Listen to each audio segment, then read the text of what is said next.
പോലീസിൽ തന്നെ ഏതോ ഒരു ചാരനുണ്ട്, അതാരാണെന്ന് ആദ്യം കണ്ടുപിടിക്കണമെന്ന് പറഞ്ഞ് ആലോചിച്ചുകൊണ്ടിരിക്കുക. ഈ നേരം ഹീറോ ആ ജിംനിയിലെ ഡാഷ് ക്യാമറ ചെക്ക് ചെയ്യുമ്പം മോമോനെ ഇടിച്ചതാരാണെന്ന് അവർ കണ്ടുപിടിക്കും. അത് മറ്റാരുമല്ല, ആ ഡ്രഗ് ലോഡ് തന്നെയാണ്. അയാളായിരുന്നു മോമോൻ ഇടിച്ചത്. ആ ഇടി കണ്ടതാവട്ടെ പുള്ളിയുടെ ജോലിക്കാരും. അതുകൊണ്ട് അവർ പുറത്ത് പറഞ്ഞതുമില്ല. സോ ഇപ്പൊ 2 കേസിനും ഒരേ ഒരു കുറ്റവാളിയാ, അയാളെ പിടിച്ചാൽ മതി. ഇപ്പൊ ഇതെല്ലാം മനസ്സിലാക്കിയ ഹീറോ ആ ഇടിച്ച ക്യാമറ ഫൂട്ടേജും എടുത്തിട്ട് നേരെ ഹീറോയിനെ കാണാൻ ചെല്ലും. അപ്പൊ ഹീറോയിൻ ഇത് നിനക്ക് എവിടുന്നാണ് കിട്ടിയെന്ന് ചോദിക്കുകയാണ്. ഹീറോ വേറെ വഴിയില്ലാതെ പറയും, വില്ലന്റെ ടീമിൽ എനിക്കൊരാളുണ്ടെന്ന്. അപ്പൊ ഹീറോയിൻ, നീ ഇത് നേരിട്ട് കൊടുക്കായിരുന്നല്ലോ, എന്തിനാ എനിക്ക് തന്ന്? അതുകൊണ്ട് നിനക്ക് വല്ല ലാഭം ഉണ്ടാവോ? അത് കേട്ട് ഹീറോ പറയും, നമ്മൾ പാർട്ട്നേഴ്സ് അല്ലേ, നിനക്ക് തന്നിട്ട് നീ കൊടുക്കുന്നതാണ് ശരി, അതാണല്ലോ നമുക്ക് സേഫ്റ്റി. അത് കേട്ടുടനെ എനിക്കിതിന്റെ ആവശ്യമൊന്നുമില്ല, എന്റെ കേസ് കണ്ടുപിടിക്കാൻ എനിക്കറിയാം, മറ്റാരുടെയും സഹായം വേണ്ടാന്നും പറഞ്ഞ് ഹീറോയിൻ തിരിച്ച് സ്റ്റേഷനിലേക്ക് കയറിപ്പോവും. പക്ഷെ അവൾ ആ എവിഡൻസും എടുത്തിട്ടാണ് പോകുന്നത്, അത് വേറെ കാര്യം. ഇതെല്ലാം കഴിഞ്ഞ് നമ്മുടെ പിള്ളേര് തിരിച്ച് വീട്ടിൽ പോവാ. അപ്പൊ ആത്മാവ് മോമോ പറയും, ആ ഫൂട്ടേജ് നീയായിരുന്നു സബ്മിറ്റ് ചെയ്യേണ്ടത്, അങ്ങനെ ചെയ്തിരുന്നെങ്കിൽ നിനക്ക് പ്രമോഷനും കിട്ടുമായിരുന്നു, നിന്നെ തിരിച്ച് ഈ സ്റ്റേഷനിൽ എടുക്കുമായിരുന്നു, നീ എന്തിനാ അവൾക്ക് കൊടുത്തത്? അത് ശരിയായില്ല. അത് കേട്ട് ഹീറോ പറയും, എനിക്ക് ആ പ്രമോഷന്റെ ആവശ്യമൊന്നുമില്ല, ഇപ്പൊ നിന്റെ ആത്മാവിനെ എങ്ങനെയെങ്കിലും ശാന്തി അടപ്പിക്കണം, അതാണ് എനിക്ക് മെയിനായിട്ട് വേണ്ടത്, അതിനു വേണ്ടിയാണ് ഞാൻ പരിശ്രമിക്കുന്നത്. ഇതും പറഞ്ഞ് ഇവർ നടന്നു പോകുമ്പോണ്ട് പുറകെ പോലീസുകാർ ഓടി വരുന്നു. സംഭവം ഇവൾ എവിഡൻസ് കൊണ്ടുപോയി കൊടുത്തുടനെ അതിന്റെ പേരിൽ വില്ലനെ അറസ്റ്റ് ചെയ്യാൻ വേണ്ടി പോലീസുകാർ ഓടിപ്പോവാ. ഇനി ഒരൊറ്റ സെക്കൻഡ് വെയിറ്റ് ചെയ്തോടാ, അയാൾ നാട് വിട്ടാലോ? അതുകൊണ്ട് പോലീസുകാർ അയാളുടെ വീട്ടിലേക്ക് ഓടുകയാണ്. ക്യാപ്റ്റൻ ഹീറോനെയും കൂടെ തന്നെ വിളിക്കും, നീയും വന്നോ, നീ എന്തായാലും ഇത്രയും സഹായങ്ങൾ ചെയ്തല്ലേ, നിന്റെ ഒരാൾ ആ ടീമിലുണ്ടെന്ന് ഞാൻ കേട്ടു, അതുകൊണ്ട് നീയും വായോ, നിന്നെക്കൊണ്ട് ഹെൽപ്പ് ഉണ്ടാവുമെന്നും പറഞ്ഞ് ക്യാപ്റ്റൻ ഹീറോനെ വിളിച്ചോണ്ട് പോകുന്നു. പോണ വഴിക്ക് നിന്റെ സഹായി ആരാണ് എന്ന് ക്യാപ്റ്റൻ ചോദിക്കും. നമ്മുടെ ടീമിലും ഒരു ചാരനുണ്ട്, അയാളെങ്ങാനും സഹായിയുടെ വിവരം അറിഞ്ഞാൽ ആ വിവരം വില്ലന് കൈമാറി ആ സഹായിക്ക് എന്തെങ്കിലും ബുദ്ധിമുട്ട് വരാൻ ചാൻസ് ഉണ്ട്, അതുകൊണ്ട് അവൻ ആരാണെന്ന് എന്നോട് പറയുമെന്ന് ചോദിക്കും. ഇത് കേട്ട ഉടനെ ഏത് സഹായിനെ കുറിച്ച് പറയാനെന്നറിയാതെ ഹീറോ ആ സഹായി മരിച്ചുപോയി എന്ന് പറയും. അപ്പൊ ക്യാപ്റ്റൻ, നീ വിവരം പറഞ്ഞ് 5 മിനിറ്റ് ആയിട്ടില്ല, അപ്പോഴേക്കും അവൻ മരിച്ചുപോയോ? ആ വില്ലനാണോ കൊന്ന്? അവൻ ശരിക്കും ക്രിമിനലാ, ഇനിയും വിട്ടുകൂടാ, എത്രയും പെട്ടെന്ന് പിടിക്കണമെന്ന് പറയും. എന്നിട്ട് ഇവര് ആ വില്ലന്റെ വീട്ടിലേക്ക് ചെല്ലുന്നു. വീട് മൊത്തം വളഞ്ഞു. അകത്ത് കയറി നോക്കുമ്പോൾ വില്ലനെ കാണുന്നില്ല. ആരോ പോലീസുകാർ വരുന്ന ഇൻഫർമേഷൻ കൊടുത്ത് വില്ലൻ അവിടെ നിന്ന് രക്ഷപ്പെട്ടിരിക്കുക. ഇപ്പൊ ക്യാപ്റ്റന് ഹീറോയെ സംശയമായി. നീയല്ലേ പറഞ്ഞത് നിനക്കൊരു സഹായി വില്ലന്റെ ടീമിലുണ്ടെന്ന്? എന്നാൽ വില്ലന്റെ ഫാക്ടറിയിലേക്ക് ചെന്നപ്പോൾ അവിടെ ഡ്രഗ്സിന്റെ അംശം പോലും ഉണ്ടായിരുന്നില്ല. ഇപ്പൊ അവൻ അറസ്റ്റ് ചെയ്യാൻ വന്നപ്പോൾ അവൻ കാണാൻ മറയത്ത് മറിയുകയും ചെയ്തു. അങ്ങനെയാണെങ്കിൽ ഡിപ്പാർട്ട്മെന്റിന് നിന്നെ തന്നെയാണ് സംശയമുള്ളത്, നീയാണോ ഞങ്ങളെ ചതിക്കുന്നത്? നിന്റെ സഹായി മരണപ്പെട്ടു എന്നും പറയുന്നു. ഇതൊന്നും വിശ്വസിക്കാൻ ഞങ്ങൾ തയ്യാറില്ല. അതുകൊണ്ട് ഈ നിമിഷം തന്നെ ഞാൻ നിന്നെ സസ്പെൻഡ് ചെയ്യുക. ആ സഹായിനെക്കുറിച്ചുള്ള വിവരങ്ങളും നിന്റെ കേസ് ഡീറ്റെയിൽസും നീ ഇന്നസെന്റും ആണെന്ന് തെളിയിച്ചാൽ മാത്രമേ നിനക്കിനി ജോലിയുള്ളൂ. അതുവരെ വീട്ടിൽ പോയിരിക്കുന്നും പറഞ്ഞ് ക്യാപ്റ്റൻ ഹീറോയെ ജോലിയിൽ നിന്ന് പുറത്താക്കും. ഹീറോ ആകെ അന്തം വിട്ട് പിണ്ടം പോയി വീട്ടിൽ വന്നിരിക്കുകയാണ്. തന്റെ അവസ്ഥ കൂടാതെ മോമോയും പറയും, നീ സ്വാർത്ഥനായതുകൊണ്ട് ഇതൊക്കെ സംഭവിച്ചെന്ന്. ഇത് കേട്ട് ഹീറോയ്ക്ക് ദേഷ്യം വരിക. സ്വാർത്ഥനായതുകൊണ്ടോ? നിനക്ക് വേണ്ടിയല്ലടാ നാറി ഞാനിതൊക്കെ ചെയ്ത്, നീ കാരണമാണ് എൻ്റെ ജോലിയും പോയത്, എന്നിട്ട് ഞാനാണ് സ്വാർത്ഥൻ. അപ്പം മോമോ പറയും, നീ എനിക്ക് വേണ്ടിയല്ല ചെയ്ത്, നിന്നെ വിട്ട് ഞാൻ പോകണം, നിനക്ക് പ്രൊമോഷനും കിട്ടണം, അതിനു വേണ്ടി ഇതൊക്കെ ചെയ്ത്. അപ്പം ഹീറോ ചോദിക്കും, ആ പ്രേത കല്യാണത്തിന് ഞാനാണോ പറഞ്ഞത്? നീയൊക്കെ കൂടിയല്ലേ എൻ്റെ തലേ വെച്ച് തന്ന്?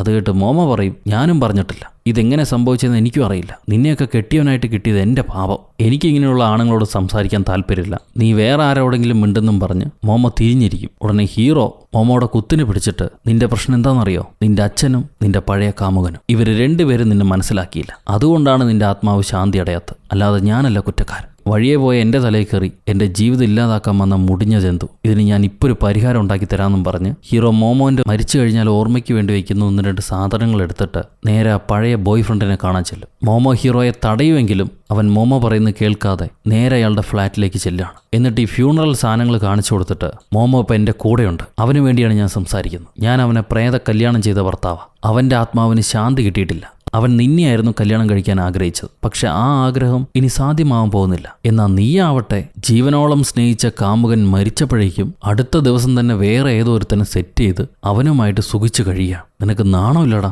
ഇത് കേൾക്കുമ്പോൾ ആ കാമുകൻ പറയും, ഞാൻ ഒരിക്കലും ഒരു കല്യാണത്തിന് ആഗ്രഹിച്ചിട്ടില്ല, എനിക്ക് ആരെയും കല്യാണം കഴിക്കാൻ താല്പര്യമില്ല, പക്ഷെ അവനായിരുന്നു കല്യാണത്തിന് ധൃതിപ്പെട്ടത്, ഞാൻ അവനോട് വേണ്ട എന്ന് പറഞ്ഞിരുന്നെങ്കിൽ അവന് വിഷമാവുമായിരുന്നു, അതുകൊണ്ട് ഒരു ഡിസ്റ്റൻസ് കീപ്പ് ചെയ്ത് ഞാൻ മാറിപ്പോകാനാണ് ശ്രമിച്ചത്, അതവന് മനസ്സിലായില്ല. ഇത് കേൾക്കുമ്പോൾ ഹീറോ ചോദിക്കും, എന്നിട്ട് എന്തുകൊണ്ട് നീ അത് അവനോട് പറഞ്ഞില്ല? നിന്റെ മനസ്സിലുള്ള കാര്യം പറഞ്ഞിരുന്നെങ്കിൽ ഇപ്പം ഇത്രയും കുഴപ്പങ്ങൾ ഉണ്ടാവുമായിരുന്നില്ല, നീ വീണ്ടും ഒരു തെണ്ടിയാണെന്ന് തെളിയിച്ചു. ഇതെല്ലാം കേട്ട് മോമോസ് കരയുന്നുണ്ടാവും. ഹീറോ സ്നേഹിച്ചവനെ ചതിക്കുന്നോടാന്ന് ചോദിച്ചിട്ട് ആ കാമുകൻ്റെ മോന്തയ്ക്ക് ഒരു കുത്തു കൊടുക്കുന്നുണ്ട്. ഇപ്പം മോമോ നേരെ ഹീറോയുടെ അടുത്തേക്ക് വന്നിട്ട് അവനോട്, എനിക്കെന്തെങ്കിലും കുറവുകളുണ്ടോ, ഞാൻ എന്തെങ്കിലും തെറ്റ് ചെയ്തോ, അതുകൊണ്ടാണോ എന്നെ വേണ്ടാന്ന് വെച്ചെന്ന് ചോദിക്കാൻ പറയും. ഇത് കേൾക്കുമ്പോൾ ഹീറോ മോമോയോട് പറയാണ്, നീ എന്ത് മണ്ടത്തരാണ് ചോദിക്കുന്നത്, നിന്നെപ്പോലൊരുവനെ കിട്ടാൻ ഇവൻ പുണ്യം ചെയ്തിരിക്കണം, പക്ഷെ അതിനുള്ള അർഹത അവനില്ല. എന്നിട്ട് അവനോടാണ് ചോദിക്കേണ്ടത്, നീ അവന് തികഞ്ഞില്ല എന്ന്. ഈ സമയത്ത് ഇടികൊണ്ട കാമുകൻ, അതെ, ഞാൻ അവന് യോജിച്ചവനല്ല, ദയവേത് ഇറങ്ങിപ്പോകൂന്ന് പറയുന്നുണ്ട്. ഹീറോ വീണ്ടും അവന്റെ മോന്തയ്ക്ക് ഒരു കുത്തു കൊടുത്തിട്ട് അവിടുന്ന് മാറിപ്പോവുക. അപ്പൊ ഇടികൊണ്ട കാമുകൻ, ഇതെന്താടാ മോമോന്റെ ആൾക്കാർ മാറി മാറി വന്ന് എന്നെ ഇടിക്കുന്നു, ഞാൻ എന്ത് തെറ്റ് ചെയ്തിട്ടാ? കഴിഞ്ഞ ദിവസം അവന്റെ അപ്പം വന്നിടിച്ചു, ഇപ്പൊ നീ വന്നിടിക്കുന്നോ? ചത്തവനോ ചത്തു, എന്നെങ്കിലും വെറുതെ വിടണമെന്നും പറഞ്ഞ് അവൻ കരഞ്ഞുകൊണ്ട് മാറിപ്പോവാ. ഈ സമയത്ത് മോമോസ് അവിടെ നിന്ന് വിഷമത്തോടെ ഇറങ്ങി ഏതോ ഒരു ബീച്ചിൽ ചെന്നിരിക്കുകയാണ്. ഹീറോ ആ പട്ടീനെയും ഏന്തിയിട്ട് പുറകെ ചെല്ല. നിന്റെ പ്രണയത്തിന് ഇപ്പോൾ ഒരു തീരുമാനമായില്ലേ, ഇനി എന്താ നിനക്ക് വേണ്ടതെന്ന് ഹീറോ ചോദിക്കും. അതിന് മോമോ പറയാണ്, ജീവനുള്ളപ്പോൾ എനിക്ക് കാര്യങ്ങളൊന്നും വ്യക്തമായി തിരിച്ചറിഞ്ഞില്ല, ഇപ്പം എനിക്കെല്ലാം മനസ്സിലാവുന്നുണ്ട്. അതേപോലെ നീ ഒരു മോശം വ്യക്തിയല്ല എന്ന് മനസ്സിലായി. എനിക്ക് വേണ്ടി സംസാരിക്കാൻ നീ ഉണ്ടായിരുന്നല്ലോ, നന്ദി. ഇത് കേട്ട് ഹീറോ ചോദിക്കും, ആ കാമുകനെ കണ്ടാൽ അറിയാം അവനൊരു തെണ്ടിയാണെന്ന്. പിന്നെ എന്തുകൊണ്ടാണ് നീ അവനെ സ്നേഹിച്ച് നിനക്ക് വേറെ ആരും കിട്ടിയില്ലേ? അതിന് മോമോ, ബാക്കിയുള്ള ആമ്പിള്ളേരൊക്കെ എൻ്റെ ശരീരം മാത്രമാണ് ആഗ്രഹിച്ചത്, എന്നാൽ ചിയാഹോ എൻ്റെ പ്രസൻസ് ഇഷ്ടപ്പെട്ടിരുന്നു. ഞങ്ങൾ ഒരുമിച്ചുള്ള സമയം ഞാൻ ഒരുപാട് ആനന്ദിച്ചിട്ടുണ്ട്, സന്തോഷിച്ചിട്ടുണ്ട്. അതുതന്നെയാണ് എപ്പോഴും വേണമെന്ന് ഞാൻ ആഗ്രഹിച്ചത്. അതുകൊണ്ടാണ് അവനെ കല്യാണം കഴിക്കണമെന്ന് വിചാരിച്ചത്. എന്നാൽ ആ ആഗ്രഹം അവൻ്റെ മനസ്സിലുണ്ടായിരുന്നില്ല, ഞാനത് അറിഞ്ഞിരുന്നില്ല. ഇത് കേട്ട് ഹീറോ പറയും, കല്യാണം എന്ന് പറയുന്നൊന്നും അത്ര വലിയ കാര്യമല്ല. എത്ര പെട്ടെന്ന് ഡിവോഴ്സുകളൊക്കെ നടക്കുന്നു. മാരേജ് ഒരു പീസ് ഓഫ് പേപ്പർ മാത്രമാണ്, അത് നിലയ്ക്കുമെന്ന് പോലും നമുക്കറിയില്ല. പക്ഷെ പ്രേതക്കല്യാണം നിലയ്ക്കും, അതാർക്കും മായ്ച്ചു കളയാൻ പറ്റില്ല. നീ ഇപ്പോൾ ഒരു പ്രേതക്കല്യാണം കഴിച്ചില്ലേ, അതുകൊണ്ട് ആനന്ദിച്ചോ, കുഴപ്പമൊന്നുമില്ല എന്ന് പറഞ്ഞ് ചിരിക്കും. ഇത് കേൾക്കുമ്പോൾ മോമോ, എനിക്ക് സ്നേഹിക്കാൻ ആരെങ്കിലും വേണമായിരുന്നു, അതാണ് ഇല്ലാതായത്. വിശ്വസിക്കാൻ, സ്നേഹിക്കാൻ, കൂടെ ഇരിക്കാൻ, അതിനെനിക്ക് ഒരാളെ കിട്ടിയില്ല. ഇത് കേട്ട് ഹീറോ പറയും, അപ്പം നിനക്ക് സ്നേഹിക്കാൻ ആരെങ്കിലും ഒരാൾ വേണം, അതാണോ നിന്റെ ആഗ്രഹം? അതിന് മോമോ, ഇനി ആഗ്രഹിച്ചിട്ട് കാര്യമില്ലല്ലോ, ഞാൻ മരിച്ചു പോയില്ലേ. ഹീറോ പറയും, മരിച്ചതുകൊണ്ട് വിഷമിക്കണ്ട, നിനക്ക് വേണ്ട സൊല്യൂഷൻ ഞാൻ കണ്ടുപിടിച്ചു തരാം. കുറച്ചു നേരം കൂടെ എൻ്റെ കൂടെ നിൽക്ക്. നിന്നെ കൂടെ കൊണ്ടുനടക്കാൻ വലിയ ചെലവില്ലല്ലോ. പട്ടിക്കാണെങ്കിൽ തീറ്റ കൊടുക്കണം, ആത്മാവിന് ചോറ് കൊടുത്തില്ലെങ്കിലും അത് ജീവിച്ചോളും, അതുകൊണ്ട് വലിയ ചെലവില്ല. നീ കൂടെ നിന്നോ, ഞാൻ നിനക്ക് പറ്റിയ ഒരാളെ സംഘടിപ്പിച്ചു തരാം. ഇത് കേട്ട് മോമോ കരഞ്ഞോണ്ട്, ഞാൻ ജീവിച്ചിരിക്കുമ്പോഴോ എനിക്ക് നല്ലൊരു കൂട്ടുകാരനെ കിട്ടിയിരുന്നില്ല, എന്നാലിപ്പോൾ മരിച്ചപ്പം ഒരു നല്ല കൂട്ടുകാരനെയും ഒരു സ്നേഹമുള്ള പട്ടീനെയും കിട്ടിയിട്ടുണ്ട്. അതെനിക്ക് മതി, ഞാൻ സന്തുഷ്ടനാണ്. ഇനി എനിക്ക് ഈ ഭൂമിയിൽ സ്ഥാനമില്ല, ഞാൻ നിങ്ങളെ വിട്ടു പോവുകയാണ്. എൻ്റെ ആത്മാവിന് ശാന്തി ലഭിക്കട്ടെ, ഞാൻ സ്വർഗത്തിലേക്ക് പോവാണെന്നും പറഞ്ഞ് ഇവൻ ആകാശത്തേക്ക് ഉയരാൻ തുടങ്ങും. ഹീറോ ചെറിയ വിഷമത്തോടെ അവനെ നോക്കി നിൽക്കുമെങ്കിലും അവൻ പോയി കഴിഞ്ഞാൽ ഒരു സമാധാനം ഉണ്ടാവുമല്ലോ. ആ സമാധാനത്തിന്റെ സന്തോഷത്തിൽ മോമോനോട് ബൈ പറയും. അവിടെ നിന്ന് ബ്ലാക്ക് ഔട്ട് ചെയ്താൽ പിറ്റേ ദിവസം മോമോ പോയി. ഇനിയിപ്പോൾ ഹീറോയും ആ പട്ടിക്കുട്ടിയും ഇവർ രണ്ടുപേരും മാത്രമേ ഉള്ളൂ. മോമോ ഉള്ളതുകൊണ്ട് തന്നെ കുറേ നാളായിട്ട് നല്ലൊരു മെൻ്റൽ ഹെൽത്ത് വീഡിയോ ഹീറോ കണ്ടിട്ടില്ല, അത് കാണാൻ അവൻ സമ്മതിക്കില്ലായിരുന്നു. സോ വലിയ GB ഉള്ള നല്ലൊരു വീഡിയോ നോക്കി ഹീറോ ഡൗൺലോഡ് ചെയ്ത് വെക്കും. അത് കഴിഞ്ഞ് തൻ്റെ ലോക്കൽ സ്റ്റേഷനിലെ സാധാരണ പട്ടീനെ കാണാനില്ല എന്നുള്ള കേസുകളൊക്കെ അന്വേഷിച്ചുകൊണ്ടിരിക്കുക, സമാധാനപൂർവ്വമുള്ള ജീവിതം. ഇതിൻ്റെ ഇടയ്ക്ക് നമ്മുടെ ക്യാപ്റ്റനില്ലേ, പുള്ളി ആരോ വിളിച്ചിട്ട് മെയിൻ വില്ലൻ നാട് വിട്ട് രക്ഷപ്പെടാൻ പോകുന്നു, എത്രയും പെട്ടെന്ന് അവനെ പിടിച്ചില്ലെങ്കിൽ അവൻ എന്നേക്കുമായി നഷ്ടപ്പെടും എന്നുള്ള ഇൻഫർമേഷൻ കൊടുക്കും. അയാളെ പിടിക്കാനുള്ള സ്പോട്ടും പറഞ്ഞു കൊടുക്കും. സോ ക്യാപ്റ്റൻ പോലീസുകാരെയും വിളിച്ച് ആ സ്പോട്ടിലേക്ക് പോവാ. ഈ നേരത്ത് ഹീറോ വീട്ടിലേക്ക് വന്ന് തൻ്റെ മനഃശാന്തി വീഡിയോയും കണ്ടുകൊണ്ടിരിക്കുകയാണ്. 1-2 ടിഷ്യൂ പേപ്പർ എടുത്ത് വെക്കുന്നുണ്ട്, കരയുമ്പോൾ കണ്ണു തുടയ്ക്കാൻ വേണ്ടി. അപ്പോഴായിരിക്കും ലൈറ്റുകൾ മാറി മാറി മിന്നി മറയുന്നു. സംശയപ്പെട്ടവൻ ബാത്റൂമിലേക്ക് പോയി നോക്കുമ്പോണ്ട് ബാത്റൂം കണ്ണാടിയിൽ മോമോന്റെ രൂപം കാണും. സോ ഈ പണ്ടാറക്കാലം വിട്ടുപോയിട്ടില്ല, നീ എന്തിനാണ് തിരിച്ചു വന്നതെന്ന് ചോദിച്ചിട്ട് ഹീറോ അവനോട് ദേഷ്യപ്പെടുമ്പോൾ, ഞാനൊരു പ്രധാനപ്പെട്ട കാര്യം നിന്നോട് പറയാമെന്ന മെയിൻ ഡ്രഗ് വില്ലൻ ഈ നാട് വിട്ട് പോകുന്നുത്രേ, അയാളെ ഇപ്പം പിടിച്ചാലേ പിടിക്കാൻ പറ്റുള്ളൂ, അല്ലെങ്കിൽ അയാൾ രക്ഷപ്പെടും. ഇതെങ്ങനെയാണ് മനസ്സിലാക്കിയെന്ന് ഹീറോ ചോദിക്കുകയാണ്. അത് കേട്ട് മോമോ പറയും, ക്യാപ്റ്റൻ ആരോടോ സംസാരിക്കുന്നത് ഞാൻ കേട്ടു, ക്യാപ്റ്റൻ എല്ലാ സത്യം അറിയാം, അയാളാണ് യഥാർത്ഥ ചാരൻ, നിന്നെ പറ്റിക്കുകയായിരുന്നു എന്ന് മോമോ പറയും. ഇത് മനസ്സിലാക്കിയ ഹീറോ ഉടനെ കാറെടുത്ത് ആദ്യം ഗുണ്ടുപാപ്പിക്ക് വിളിച്ചിട്ട് വില്ലൻ നാട് വിട്ടുപോകാൻ ശ്രമിക്കുന്നു, പോലീസിനെ എല്ലാം ചേർത്ത് അയാളെ ചുറ്റുവളയ്ക്കാൻ പറയും. എന്നിട്ട് എത്രയും പെട്ടെന്ന് താനും അവിടേക്ക് എത്താന്ന് പറയും. ക്യാപ്റ്റനാണ് അപ്പം യഥാർത്ഥ ചാരെന്ന് ഹീറോയ്ക്ക് ആലോചിച്ച് നോക്കുമ്പോൾ മനസ്സിലായി. ഈ ക്യാപ്റ്റൻ ആയിരുന്നു ആ വില്ലന്റെ കൂടെയുള്ള സഹായി ആരാണെന്ന് വീണ്ടും വീണ്ടും ചോദിച്ച് ഹീറോയെ സസ്പെൻഷനിലാക്കിയത്. സോ അയാൾ തന്നെയായിരിക്കും ചാരെന്ന് ഹീറോയ്ക്ക് ഉറപ്പായി. ഇപ്പോൾ വില്ലനെ പിടിക്കേണ്ട സ്പോട്ടിലേക്ക് ഹീറോ ചെല്ലുന്നു. അവിടെ വേറെ ഒരുപാട് പോലീസുകാരുണ്ട്. ആ പോലീസുകാരും വില്ലന്മാരും തമ്മിൽ പൊരിഞ്ഞ വെടിവെപ്പ്. ഇതിനിടയിൽ വില്ലൻ ഒരു റൗഡിയുടെ സഹായത്തോടെ അടുത്തുള്ള സ്പായിലേക്ക് ഓടിക്കയറി. നമ്മുടെ ക്യാപ്റ്റൻ ഉണ്ടല്ലോ, പുള്ളിക്കാരനൊരു തോക്കും എടുത്തിട്ട് ഈ വില്ലനെ പിടിക്കാൻ വേണ്ടി പുറകെ ചെല്ല. പക്ഷെ ഹീറോയ്ക്കറിയാം ക്യാപ്റ്റൻ ചാരനാണെന്ന്. സോ ഹീറോ ക്യാപ്റ്റന് പുറകെ ചെന്ന് പുള്ളിയുടെ മണ്ടയ്ക്ക് തോക്കും വെച്ചിട്ട്, അനങ്ങിപ്പോരുതടാ, നീയാണ് വില്ലൻ എന്ന് ഞാൻ മനസ്സിലാക്കി. തനിക്ക് വന്ന ഫോൺ കോളിൽ നിന്നുമാണ് ഇവിടെ നടക്കുന്ന ഇൻസിഡന്റ് ഞാൻ പോലീസിനെ വിളിച്ചറിയിച്ചത്. താനായിരുന്നു വില്ലന്മാരുടെ ആ പ്രത്യേക ചാരൻ. തനിക്കല്ല ആ സഹായിനെ അറിയേണ്ടിയിരുന്ന എല്ലാം ഞങ്ങൾ മനസ്സിലാക്കി. ഇത് കേൾക്കുമ്പോൾ ക്യാപ്റ്റൻ പറയും, എടാ മണ്ട, എന്നെ വിളിച്ചത് വില്ലന്മാരുടെ ആൾക്കാരല്ല, നമ്മുടെ ഹീറോയിനാണ്, ലേഡി ഓഫീസർ ഹീറോയിൻ. അവൾക്ക് എവിടുന്നോ കിട്ടിയ ടിപ്പാണ് ബോസ് ലിൻ രക്ഷപ്പെടാൻ പോകുന്നു എന്നുള്ളത്. അവളായിരുന്നു അഡ്രസ്സ് പറഞ്ഞു കൊടുത്തത്. അതനുസരിച്ചിട്ടാണ് ക്യാപ്റ്റൻ ഇങ്ങോട്ട് തനിയെ വന്നത്. കൂടുതൽ പോലീസിനെ വിളിച്ചാൽ അയാൾ രക്ഷപ്പെടുമെന്ന് വിചാരിച്ചിട്ടാണ് പുള്ളിക്കാരൻ തനിച്ചു വന്നത്. നീ എന്ത് മണ്ടത്തരാടാ പറയണമെന്ന് അയാൾ ചോദിക്കും. അപ്പോഴാണ് ഹീറോയ്ക്ക് മനസ്സിലാവുക, ഈ ബുദ്ധിയില്ലാ പ്രേതം പറഞ്ഞു കൊടുത്തതനുസരിച്ച് അവന് വലിയ അമളി പറ്റിയതെന്ന്. നിന്നെ ഞാൻ കൊല്ലുവടാന്നും പറഞ്ഞ് ഇവൻ പെറുപെറുത്തോണ്ടിരിക്കാവും. ആ സമയത്താണ് ഈ ഡ്രഗ് വില്ലൻ ബോസ് ലിൻ തോക്കുമായി നമ്മുടെ പോലീസുകാരുടെ അടുത്തേക്ക് വരുന്നു. എന്നാൽ ഹീറോയുടെ കയ്യിലും മറ്റേ ക്യാപ്റ്റന്റെ കയ്യിലും തോക്കുണ്ട്. പിന്നെ എങ്ങനെ ഈ ബോസിന് ജയിക്കാൻ പറ്റും? അപ്പോഴായിരിക്കും ബോസ് ചിരിച്ചോണ്ട് നിങ്ങളുടെ കയ്യിലെ തോക്കിന് നിലനിൽപ്പില്ല എന്ന് പറയുന്നു. നോക്കുമ്പോൾ ഹീറോയുടെ തോക്ക് തട്ടി മാറ്റിയിട്ട് നമ്മുടെ ഹീറോയിൻ 2 പോലീസുകാരെയും തോക്കിൻ മുന്നിൽ നിർത്തിയിരിക്കുന്നു. ഇവിടെയാണ് വമ്പൻ ട്വിസ്റ്റ്. സംഭവം യഥാർത്ഥ ചാരത്തി ഹീറോയിനായിരുന്നു. അവളാണ് പോലീസുകാരുടെ എല്ലാ ഇൻഫർമേഷനും ഈ വില്ലന്മാർക്ക് കൈമാറ്റി കൊടുത്തത്. അവൾ ബോസ് ലിൻ്റെ ആളാണ്. പെണ്ണ് ചിരിച്ചോണ്ട്, ചന്തമുള്ള മുഖം എപ്പോഴും നല്ലവളായിരിക്കില്ല. ഞാൻ നിന്നോട് പറഞ്ഞല്ലേ എനിക്ക് ആരുടെയും സഹായം വേണ്ടെന്ന്, എൻ്റെ കാര്യങ്ങൾ നോക്കാൻ എനിക്കറിയാം. അവൾ ബോസിനോട് പറയും, ബോസ് നിങ്ങൾ പോയി കെട്ടിപ്പെറുക്കി ഒരുങ്ങി ഇറങ്ങാൻ റെഡി ആയിക്കോളൂ. ഇവന്മാരിപ്പം ഞാൻ പൂട്ടി വെച്ചിട്ട് നിങ്ങൾ ഇറങ്ങിക്കഴിഞ്ഞതിന് ശേഷം കൊന്നുകളയാന്ന് പറയും. ഇത് കേട്ട ബോസ്, അങ്ങനെ ആവട്ടെ കുരുന്നേ, നീ നല്ല വേലക്കാരി ആടി എന്നും പറഞ്ഞ് അയാൾ രക്ഷപ്പെടാൻ വേണ്ടി തൻ്റെ സാധനങ്ങൾ എടുക്കാൻ പോകും. ഇപ്പൊ ഹീറോയിന്റെ പിടിയിൽപ്പെട്ട ക്യാപ്റ്റൻ 1992 പോലീസ് അക്കാഡമി ജിറ്റ്സു ചാമ്പ്യൻ ആടി ഞാൻ, എന്നെ നിനക്ക് തകർക്കാൻ പറ്റില്ല എന്ന് പറഞ്ഞ് തിരിയുമ്പോഴേക്കും അവളുടെ കാലുകൊണ്ട് മണ്ടയ്ക്കൊരു ചവിട്ട് കിട്ടി ആളെ ബോധം പോയി. 2 പോലീസിനെയും പിടിച്ച് ഹാൻഡ് കഫിൽ കെട്ടിവെച്ചിരിക്കുകയാണ് ഹീറോയിൻ. അപ്പോൾ മോമോ ഹീറോയുടെ അടുത്ത് വന്നിട്ട് ഞാൻ എന്തെങ്കിലും ചെയ്ത് നിന്നെ രക്ഷപ്പെടുത്തണോ, എന്താ വേണ്ടേന്ന് ചോദിക്കും. ഹീറോ ഇറങ്ങിപ്പോടാൻ നാറി, നീ കാരണമാണ് ഇതൊക്കെ സംഭവിച്ചത്, നീ എന്തെങ്കിലും ശരിയായിട്ടുള്ള കാര്യം പറഞ്ഞിട്ടുണ്ടോ എന്നും പറഞ്ഞ് ചൂടായിക്കൊണ്ടിരിക്കുക. അപ്പം മോമോ ഞാൻ അകത്ത് പോയി എന്താ നടക്കണേ നോക്കട്ടെ എന്നും പറഞ്ഞ് ഈ ബോസിന്റെ മുറിയിലേക്ക് വരും. അപ്പോൾ ബോസ് ആവട്ടെ അയാളുടെ സേഫിലുള്ള എല്ലാ പണവും ബാഗിനകത്താക്കി രക്ഷപ്പെടാനുള്ള തയ്യാറെടുപ്പിലാണ്. മൊത്തം പൈസ എടുത്ത് ഒരു 2-3 കെട്ട് മാത്രം ഇയാൾ ഹീറോയിന് കൊടുക്കുന്നുണ്ട്. 10 ചെലവ് പണെന്നും പറയും. ഈ സമയത്ത് നമ്മുടെ ക്യാപ്റ്റൻ ഹീറോയുടെ അടുത്ത്, ഹീറോയിനാണ് വില്ലൻ ഇവിടെയുള്ള കാര്യം എന്നോട് പറഞ്ഞത്, അങ്ങനെ അവൾ പറയേണ്ട ആവശ്യമില്ലായിരുന്നു, അവളാണ് ചാരയെങ്കിൽ ഇയാളുടെ ഒളിത്താവളം എന്തിന് പോലീസിന് പറഞ്ഞു കൊടുക്കണം, ഇതിലെന്തോ കുഴപ്പമുണ്ടെന്ന് ക്യാപ്റ്റൻ പറയുക.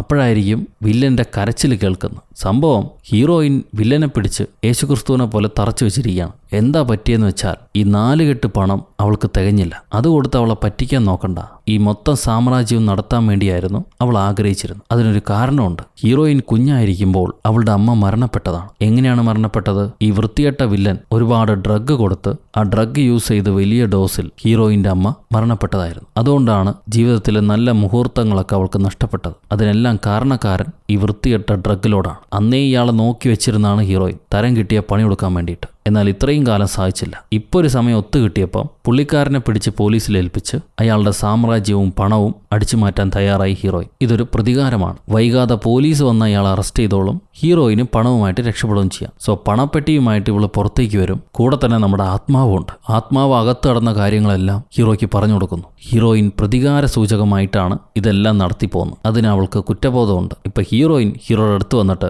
ഞാൻ നിങ്ങളെ കൊല്ലാൻ താല്പര്യപ്പെടുന്നില്ല, ഇതിനെല്ലാം പിറകിൽ കാരണങ്ങളുണ്ട്, അത് പറഞ്ഞാൽ നിനക്ക് മനസ്സിലാവില്ല എന്ന് പറയും. ഇത് കേട്ടുടനെ ഹീറോ, എനിക്കറിയാം സത്യങ്ങൾ എന്താണെന്ന് എനിക്കറിയാം, നിന്റെ അമ്മയുടെ മരണത്തിന് പ്രതികാരമായിട്ടാണ് നീ ഇതെല്ലാം ചെയ്തത്, അതുകൊണ്ട് പണം അടിച്ചു മാറ്റി അയാളെ ഭിത്തിയിൽ തറച്ചിട്ടാണ് നീ ഇറങ്ങി വന്നിരിക്കുന്നത്, ഇതെല്ലാം ഞാൻ മനസ്സിലാക്കി. ഹീറോയിൻ ചോദിക്കും, അതെങ്ങനെയാണ് നീ മനസ്സിലാക്കിയെന്ന്? അതിന് ഹീറോ, ഒരു പോലീസുകാരനെ പോലെ നീ നേരത്തെ തന്നെ ഒരുപാട് ക്ലൂകൾ ബാക്കി വെച്ചിട്ടുണ്ടായിരുന്നു, അതിൽ നിന്ന് ഞാൻ മനസ്സിലാക്കിയതാണെന്ന് പറയും. പെണ്ണിനെ ഇംപ്രസ് ചെയ്യാൻ നോക്കിയതാ, വലിയ ബുദ്ധിയുള്ളവനാണെന്നും പറഞ്ഞു. ഇപ്പൊ ഹീറോയിൻ അവരെ പൂട്ടി വെച്ചതിന്റെ കീ കുറച്ചപ്പുറത്തായിട്ട് മാറ്റിവെച്ച് ഞാൻ ഇവിടുന്ന് പോയി കഴിഞ്ഞ് നിങ്ങൾ രക്ഷപ്പെട്ടോന്നും പറഞ്ഞ് ഇറങ്ങാൻ നോക്കുക. അപ്പോഴായിരിക്കും ഈ വില്ലന്റെ ആൾക്കാർ കുറച്ച് റൗഡികൾ അങ്ങോട്ട് വരുന്നു. അവരെ കണ്ടുടനെ ഹീറോയിൻ നമ്മുടെ പോലീസുകാരുടെ മോന്തയ്ക്ക് വരെ കുത്തു കൊടുത്തിട്ട് ഈ പോലീസ് ബോസിനെ പിടിക്കാൻ നോക്കി. ബോസിനെ ആരോ അകത്ത് പൂട്ടി വെച്ചിരിക്കുക, ഞാനിവിടെ പെട്ട് കിടക്കായിരുന്നു, നിങ്ങളെല്ലാവരും അകത്ത് നിന്ന് ബോസിനെ രക്ഷപ്പെടുത്ത്, ഒരാളെ മാത്രം പുള്ളിക്കാരൻ്റെ പെട്ടി കാറിൽ കയറ്റെന്നും പറഞ്ഞ് ആ പെട്ടി കൊടുത്തുവിടും, ബാക്കിയുള്ളവരെ ബോസിന്റെ മുറിയിലേക്ക് പറഞ്ഞു വിടുകയും ചെയ്യും. എന്നിട്ട് ഇവൾ അവിടെ നിന്ന് രക്ഷപ്പെട്ടു പോവാ.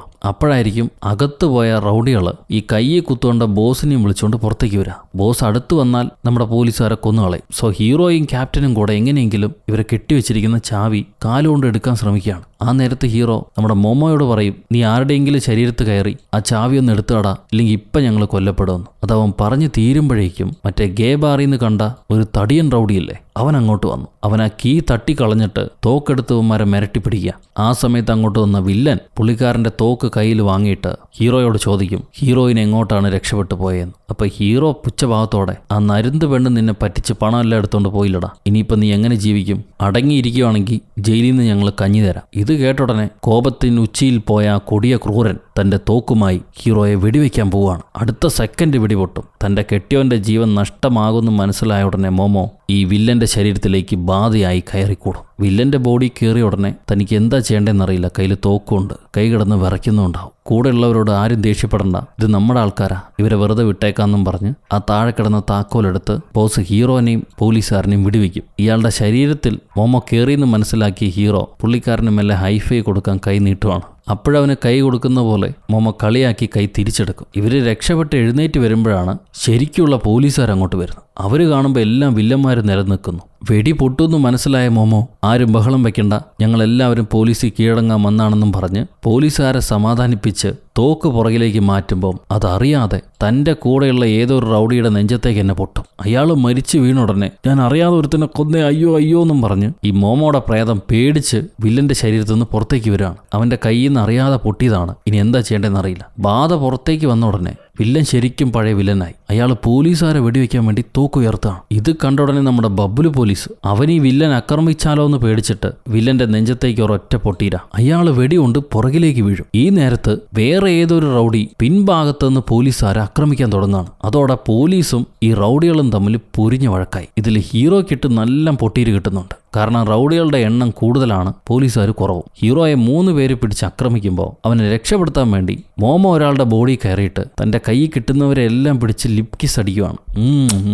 ഇന്നെ ഉമ്മച്ച് കൊല്ലുവടങ്ങി. ഈ ഉമ്മ കൊണ്ടവരെല്ലാം പുറകിലേക്ക് മാറുമ്പോൾ ഹീറോ വീണ്ടും അടി തുടങ്ങി. അവനെ രക്ഷപ്പെടുത്താൻ വേണ്ടി മോമോ ഓരോരുത്തരുടെയും ശരീരത്ത് മാറി മാറി കയറി അവൻ്റെ ഹെൽത്ത് ഇപ്പോൾ വീക്കായിരിക്കുക. ഈ വീക്കായിരിക്കുന്ന സമയത്ത് ആ മെയിൻ വില്ലനില്ലേ, അയാൾ തോക്കുമായി ഹീറോയുടെ അടുത്തേക്ക് വരും. പുള്ളിക്കാരൻ മരിച്ചിട്ടില്ല. അയാൾ തോക്ക് ചൂണ്ടി ഹീറോയെ വെടിവെക്കാൻ പോവാ. മോമോ വിളിച്ച് പറയുന്നുണ്ട് മിങ്ങാ മാറടാന്ന്. പക്ഷെ ഹീറോ കേൾക്കുന്നില്ല. അവന് വെടികൊണ്ടു, നെഞ്ചത്തേക്ക് എന്നെ വെടികൊണ്ടു. അവൻ വെടികൊണ്ട് നിലത്ത് വീണ ഉടനെ ക്യാപ്റ്റൻ വില്ലന്റെ മണ്ടയ്ക്ക് പൊട്ടിച്ച് അയാൾ ആ സ്പോട്ടിൽ തന്നെ കൊന്നുകളഞ്ഞു. എന്നാൽ ഹീറോയ്ക്ക് ഇപ്പോൾ ധാരാളം രക്തം വാർന്നു പോവുകയാണ്. അവൻ എത്രയും പെട്ടെന്ന് ആശുപത്രിയിലേക്ക് എത്തിക്കണം. അവൻ മരിക്കാൻ സാധ്യതയുണ്ട്. പോലീസുകാർ അവനെ ആംബുലൻസിനകത്ത് കയറ്റും. അവൻ ജീവന് വേണ്ടി പിടയുന്ന കണ്ടിട്ട് മോമോ കരഞ്ഞുകൊണ്ട് പറയാണ്, ഞാനൊരു പക്ഷെ മരിച്ചിട്ടുണ്ടാകും, എന്നാൽ എൻ്റെ അടുത്തേക്ക് ഒരിക്കലും ഞാൻ നിന്നെ കൊണ്ടുവരില്ല, ഞാനതിന് സമ്മതിക്കില്ല. ഇത് കേട്ട ഹീറോ, നീയല്ല എന്നോട് പറഞ്ഞത് മരിച്ച ആത്മാക്കൾക്ക് പരസ്പരം അറിയണമെന്നില്ലാന്ന്, എന്നാൽ മരിച്ചു കഴിഞ്ഞാലും എനിക്ക് നിന്നെ അറിയാം, നിനക്ക് ഞാനൊരു കൂട്ടാവുമല്ലോ. ഹീറോ ഇങ്ങനെ സംസാരിക്കുന്നത് കേട്ടിട്ട് ക്യാപ്റ്റൻ ചോദിക്കും, നീ ആരോടാടാ സംസാരിക്കണേന്ന്. അതിന് ഹീറോ മറുപടിയായിട്ട് എൻ്റെ ഭർത്താവിനോട് എന്ന് പറയാം. Touching, heart touching. ഇപ്പം റോഡ് മൊത്തം ട്രാഫിക് ബ്ലോക്ക് ആയതുകൊണ്ട് ഇവർക്ക് ആംബുലൻസ് മുന്നോട്ട് കൊണ്ടുപോകാൻ കഴിയുന്നില്ല. ഹീറോയുടെ ബോധമാണെങ്കിൽ നഷ്ടപ്പെട്ടു വരുന്നു. ഇനിയും വൈകിയാൽ അവൻ മരണപ്പെടും. ഈ ട്രാഫിക് ക്ലിയർ ചെയ്യാൻ മറ്റു മാർഗങ്ങളൊന്നുമില്ല. സോ ആംബുലൻസ് മുന്നോട്ട് കൊണ്ടുപോകാൻ വേണ്ടിയിട്ട് മോമോ തൻ്റെ ഹെൽത്ത് വീണ്ടും ബാധിക്കുമെന്ന് അറിഞ്ഞിട്ടും റോഡിൽ കാർ ഓടിക്കുന്ന ഓരോരുത്തരുടെ ആയിട്ട് ശരീരത്ത് കയറി കാറുകളെല്ലാം സൈഡിലേക്ക് വിലക്കാണ്. നടുവെ ഈ ആംബുലൻസിന് പോകാനും മാത്രം ഒരു വഴിയുണ്ടാവും. അതിലൂടെ പോലീസുകാർ ഹീറോയെ ആശുപത്രിയിലേക്ക് കൊണ്ടുവരുന്നു. അന്നേ ദിവസം അവന് ചികിത്സ നടത്തി. പിറ്റേന്ന് ഹീറോയ്ക്ക് ബോധം വന്ന ഹീറോ ചുറ്റിലും മോമോനെ നോക്കുമ്പോൾ അവനെ കാണുന്നുണ്ടാവില്ല. എന്നെ പേടിപ്പിക്കില്ല, തിരിച്ചു വാടാന്ന് ഹീറോ പറയുന്നുണ്ട്. അപ്പോഴാണ് ടിവിയിലൂടെ തന്നെ രക്ഷപ്പെടുത്താൻ വേണ്ടി മോമോ എത്രമാത്രം കഷ്ടപ്പെട്ടു എന്നുള്ളത് ഹീറോ മനസ്സിലാക്കുക. ആ കാറുകൾ മാറിപ്പോയതൊക്കെ അവൻ കാണും. ഭാഗ്യത്തിന് മോമോ പൂർണ്ണമായും ഇൻവിസിബിൾ ആയിട്ടില്ല. ഒരു ഇത്തിരി അവൻ്റെ അംശമൊക്കെ ബാക്കിയുണ്ട്. അത് അതേ മുറിയിൽ ഒരു മൂലയ്ക്ക് നിൽപ്പുണ്ടാവും. അപ്പോഴാണ് മോമോയുടെ ഡാഡി അങ്ങോട്ട് വരുന്നത്. പുള്ളിക്കാരൻ ഹീറോയെ കണ്ടിട്ട്, എൻ്റെ മകനെ ഇല്ലാതാക്കിയ ആളെ നീ കണ്ടുപിടിച്ചു എന്നറിഞ്ഞു, അതുകൊണ്ടാണ് നിനക്കിതെല്ലാം സംഭവിച്ചു എന്നാണ് പോലീസുകാർ പറഞ്ഞു. എന്നോട് ക്ഷമിക്ക്, ആരാന്ന് പോലും അറിയാത്ത എൻ്റെ മോന് വേണ്ടി നീ ഇത്രയും കഷ്ടപ്പെട്ടല്ലോ, ഞാൻ നിന്നെ തെറ്റിദ്ധരിച്ചു. ഇനി നിനക്ക് എപ്പോഴും അച്ഛനായിട്ട് ഞാൻ കൂടെ ഉണ്ടാവും. മോമോയ്ക്ക് നീയാണ് നീതി നേടിക്കൊടുത്തത്. അപ്പൊ ഹീറോ ചോദിക്കുകയാണ്, മരിക്കുന്നതിന് മുന്നേ മോമോയുമായിട്ട് നിങ്ങൾ വഴക്കടിച്ചു എന്ന് ഞാൻ കേട്ടു. അത് കഴിഞ്ഞ് നിങ്ങൾ അവനെ കണ്ടിട്ടില്ല. ഒരുപക്ഷെ നിങ്ങൾ അവനെ കാണുകയായിരുന്നെങ്കിൽ എന്തായിരിക്കും അവനോട് പറഞ്ഞിട്ടുണ്ടാവുക? ഇത് കേട്ട് അച്ഛൻ പറയും, ഇപ്പം അതിനെക്കുറിച്ച് ചിന്തിക്കാൻ കഴിയില്ല, ഇനി പറഞ്ഞിട്ട് കാര്യമില്ല, അവൻ എന്നെ വിട്ടുപോയല്ലോ. അതിന് ഹീറോ, ഞാൻ പറയുന്നത് നിങ്ങൾ വിശ്വസിക്കുമോ? മോമോ ഇപ്പോഴും ഇതേ മുറിയിലുണ്ട്. അവന് നിങ്ങൾ പറയുന്നത് കേൾക്കാം. ഇനിയെങ്കിലും ദയവേത് പറയൂ, എന്തായിരിക്കും നിങ്ങൾ അവനോട് പറഞ്ഞിട്ടുണ്ടാവുക? അത് കേൾക്കുമ്പോൾ അച്ഛൻ കരഞ്ഞിട്ട്, എല്ലാം എൻ്റെ തെറ്റായിരുന്നു, എൻ്റെ തെറ്റാ, ഞാൻ അവനോട് ക്ഷമ പറഞ്ഞേനെ. മോമോ ഒരുപാട് നല്ല മനസ്സുള്ള പയ്യനാ. അതായിരുന്നു അവൻ്റെ മുത്തശ്ശിയും പറഞ്ഞുകൊണ്ടിരുന്നു. അമ്മയുടെ മരണശേഷം അവനെ മുത്തശ്ശിയാണ് വളർത്തിയത്. അവൻ ചുറ്റുമുള്ള എല്ലാവരെയും സ്നേഹിക്കാൻ കഴിവുള്ള ഒരു നല്ല പയ്യനായിരുന്നു. എന്നാൽ ഞാൻ അവനെ മനസ്സിലാക്കിയില്ല. അവൻ എന്നെ ഒരുപാട് ഇഷ്ടമായിരുന്നു. എനിക്കും തിരിച്ച് അവന് ഇഷ്ടമായിരുന്നു. പക്ഷെ ഒരിക്കൽ പോലും ഞാനത് പ്രകടിപ്പിച്ചിട്ടില്ല. എൻ്റെ മകൻ ഇങ്ങനെ ആയതുകൊണ്ട് എനിക്ക് വിഷമായിരുന്നു. അവനെ സ്ട്രെയിറ്റ് ആക്കണമെന്ന് ഞാൻ ആഗ്രഹിച്ചിരുന്നു. പക്ഷെ അത് ദൈവം തീരുമാനിച്ചാണെന്ന് എനിക്ക് ആദ്യം മനസ്സിലായില്ല. അവസാനം മനസ്സിലാക്കി അവൻ്റെ ഇഷ്ടത്തുണയെ കൂടെ ചേർക്കണമെന്ന് ഞാൻ വിചാരിച്ചാണ്. അതിനുവേണ്ടി ആ കാമുകൻ പയ്യനെ കാണാനും ഞാൻ പോയിരുന്നു. എന്നാൽ കല്യാണം വരെ സംസാരിച്ച ആ പയ്യൻ നല്ലവനായിരുന്നില്ല. അവൻ അപ്പോൾ തന്നെ മറ്റൊരാണുമായിട്ട് ബന്ധമുണ്ടായിരുന്നു. ഇത് നേരിട്ട് കണ്ട് എനിക്ക് സഹിക്കാൻ കഴിഞ്ഞില്ല. എൻ്റെ മകൻ പറ്റിക്കപ്പെടുകയായിരുന്നല്ലോ. അത് അവനോട് തുറന്നു പറയാനുള്ള ധൈര്യം എനിക്കുണ്ടായിരുന്നില്ല. അതുകൊണ്ടാണ് കല്യാണക്കാര്യം പറഞ്ഞപ്പോൾ ആ ചെറുക്കനെ കെട്ടിയാൽ പിന്നീട് ഒരിക്കലും ഞാൻ അവൻ്റെ മുഖത്ത് നോക്കില്ല എന്ന് പറഞ്ഞത്. അതിൻ്റെ വിഷമത്തിലായിരുന്നു അവനെന്ന് ഇറങ്ങിപ്പോയത്. ഞാനെന്നുള്ള സത്യം തുറന്നു പറഞ്ഞിരുന്നെങ്കിൽ ഒരുപക്ഷെ എനിക്ക് എൻ്റെ മകനെ ഈ അവസ്ഥയിൽ നഷ്ടപ്പെടില്ലായിരുന്നു. എൻ്റെ തെറ്റാണ്. അവൻ മരിച്ചതുകൊണ്ട് ഞാൻ വീണ്ടും ദേഷ്യപ്പെട്ട് ആ ചെറുക്കനെ കാണാൻ പോയി. അവൻ്റെ മോന്തയ്ക്ക് ഒരു ഇടിയും കൊടുത്തു. പക്ഷെ പിന്നീട് ഞാൻ അതും പറഞ്ഞ് അവനോട് മാപ്പ് ചോദിച്ചിട്ടുണ്ട്. എൻ്റെ കുറ്റബോധമാണത്. എൻ്റെ മോൻ ആരിഷ്ടപ്പെട്ടിരുന്നാലും എനിക്കതിന് എതിർപ്പില്ലായിരുന്നു. അവൻ്റെ കല്യാണം കാണാൻ ഞാനും ആഗ്രഹിച്ചതാണ്. ഇത് കേട്ട് ഹീറോ ചോദിക്കും, അവൻ്റെ കല്യാണം പ്രേതകല്യാണമായിരുന്നെങ്കിൽ അത് നിങ്ങൾ കാണാൻ ആഗ്രഹിച്ചിരുന്നു? അതിന് അച്ഛൻ, തീർച്ചയായിട്ടും എൻ്റെ മകൻ്റെ കല്യാണം അത് പ്രേതകല്യാണമാണെങ്കിലും ഞാൻ ഒരിക്കലും അത് നഷ്ടപ്പെടുത്തില്ല. ഇത് കേട്ട ഹീറോ കരഞ്ഞുകൊണ്ട്, നിങ്ങൾ പറഞ്ഞ എല്ലാ കാര്യങ്ങളും മോമോ ഇത്രയും നേരം കേൾക്കുന്നുണ്ടായിരുന്നു. നിങ്ങൾ പുറത്തു പോകുന്ന സമയത്തൊക്കെ സ്വന്തം ഭക്ഷണ പാത്രവും ചോപ്സ്റ്റിക്കും കൊണ്ടുപോകുമായിരുന്നു എന്നവൻ പറയുന്നുണ്ട്. അതവന് ഇഷ്ടമായിരുന്നു അത്രേ. ഇത് കേട്ടുടനെ അച്ഛന് മനസ്സിലാക്കും ഹീറോ പറഞ്ഞത് സത്യമാണ്. ആ മുറിയിൽ തൻ്റെ മകൻ്റെ ആത്മാവുണ്ടെന്ന്. അത് പുള്ളിക്കാരന് മനസ്സിലാകും. അത് കഴിഞ്ഞ് വീണ്ടും ഹീറോ, മോമോ നിങ്ങളുടെ മകനായി ജനിച്ചതുകൊണ്ട് ഒരുപാട് ഭാഗ്യവാനാണത്രേ. അവൻ നിങ്ങൾക്ക് തന്ന ബുദ്ധിമുട്ടുകൾക്ക് അവൻ ക്ഷമ ചോദിക്കുന്നു. അടുത്ത ജന്മത്തിലും നിങ്ങളുടെ മകനായി തന്നെ പിറക്കണമെന്ന് അവൻ ആഗ്രഹിക്കുന്നുണ്ട്. ഇത് കേൾക്കുമ്പോൾ അപ്പം കരഞ്ഞ് ഹീറോയെ കെട്ടിപ്പിടിക്കുന്നു. മോമോയും പൊട്ടിക്കരയുന്നുണ്ട്. അപ്പോഴായിരിക്കും അവൻ്റെ ആത്മാവിൻ്റെ ശരീരം, എന്തൊക്കെയാണോ ഞാൻ പറയുന്നത്, എന്തായാലും ആ ശരീരം ആത്മശാന്തി ലഭിക്കാൻ തയ്യാറായിട്ടുണ്ട്. അത് മോമോയ്ക്ക് മനസ്സിലാക്കും. മെല്ലെ ആത്മാവ് സ്വർഗത്തിലേക്ക് ഇങ്ങനെ പൊടിഞ്ഞു പൊടിഞ്ഞു പോകാൻ തുടങ്ങി. അവനൊരുപാട് സന്തോഷമായി. ആ സന്തോഷം ഹീറോയ്ക്ക് ഇപ്പോൾ കാണാൻ കഴിയുന്നുണ്ട്. ഹീറോ ചിരിച്ചുകൊണ്ട്, നിനക്കിപ്പോൾ ആത്മശാന്തി അടയാം എന്ന് പറയും. മോമോ തലയാട്ടി മെല്ലെ ആത്മശാന്തിയിലേക്ക് ഇങ്ങനെ ബാഷ്പമായി ഒലിച്ചു പോവാണ്. അങ്ങനെ നമ്മുടെ ചെറുക്കൻ്റെ ആത്മാവ് ഈ ഭൂമി വിട്ട് പോയിരിക്കുന്നു. എല്ലാം ശുഭം. അവിടെ നിന്ന് ബ്ലാക്ക് ഔട്ട് ചെയ്താൽ കുറച്ച് ദിവസങ്ങൾക്ക് ശേഷം ഹീറോ ഇപ്പോൾ മനഃശാന്തി വീഡിയോ ഒന്നും കാണുന്നില്ല. ഇടയ്ക്ക് തനിമയിലാകുമ്പോൾ തൻ്റെ അമ്മൂമ്മയെയും ആ ഡാഡിയെയും വിളിച്ച് സംസാരിക്കുകയാണ് പതിവ്. നമ്മുടെ മോമോനെ എപ്പോഴും അവൻ്റെ കൂട്ടായി ആ വീട്ടിൽ തന്നെ വെച്ചിട്ടുണ്ട്. സന്തോഷമായ ജീവിതം, ഇനി കുഴപ്പമൊന്നുമില്ല. അവിടെ വെച്ച് മാരി മൈ ഡെഡ് ബോഡി എന്ന സിനിമ അവസാനിക്കുന്നു. സോ ഗൈസ്, എങ്ങനെയുണ്ട് ഈ കഥ? നിങ്ങൾക്കിഷ്ടമായി എന്ന് വിചാരിക്കുന്നു. കഥയിൽ എന്തെങ്കിലും കുഴപ്പമുണ്ടെങ്കിൽ അതെൻ്റെ മാത്രം കുഴപ്പമാണ്. രാത്രി 2 മണിയായി പാതി ബോധത്തില സംസാരിക്കുന്നു. എല്ലാം നന്നായി വന്നിട്ടുണ്ടാവുമെന്ന് പ്രതീക്ഷിക്കുന്നു. God bless you. നിങ്ങളുടെ അഭിപ്രായം കമൻറ്റിലൂടെ രേഖപ്പെടുത്തുക. ലൈക്ക് ചെയ്യാനും ഷെയർ ചെയ്യാനും പുതിയ കൂട്ടുകാരെല്ലാവരും ചാനൽ സബ്സ്ക്രൈബ് ചെയ്യാനും ഒരിക്കലും മറക്കരുത്. അടുത്തൊരു അടിപൊളി സിനിമയായിട്ട് വീണ്ടും കണ്ടുമുട്ടുന്നത് വരെ, until then it's bye from ഊറു. കഥ